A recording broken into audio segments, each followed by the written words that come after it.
Mr. Mohamed Sidati, Polisario's European representative, thank you for joining us.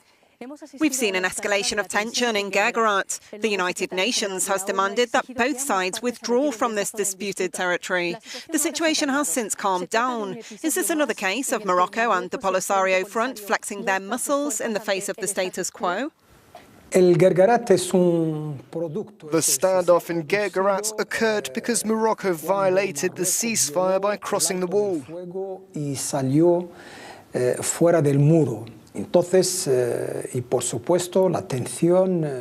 Tensions had been growing, but that shouldn't mask the root of the problem, which is the Western Sahara conflict.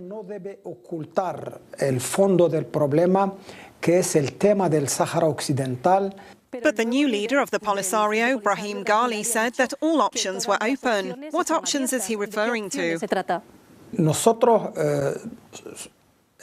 We expressed the frustration of the Sahrawi people.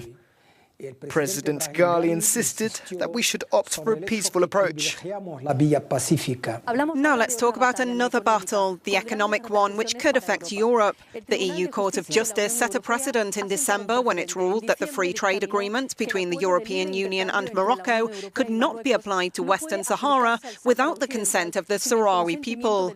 How do you think this decision will affect the Polisario Front? For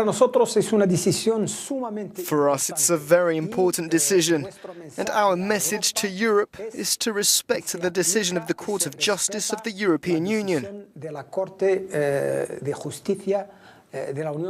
On one hand, it's clear that the agreements between Morocco and the EU can't be applied in Western Sahara. This territory has a distinct separate status as it is on the path towards decolonization. On the other hand, the representative of the Sahrawi people is the Polisario Front. So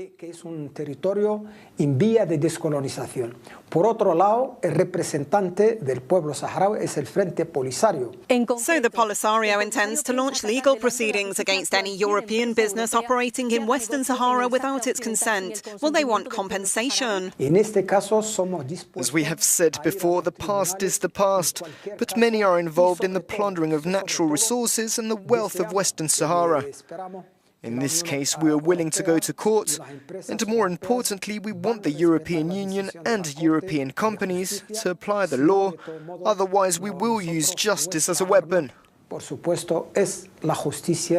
One last point. Europe is concerned by the decision of the EU Court of Justice amid mounting pressure from members of the European Parliament. The legal service of EU Foreign Affairs Chief Federica Mogherini is seeking solutions to include the territory of the Sahara in the fisheries agreement with Morocco without undermining the peace process.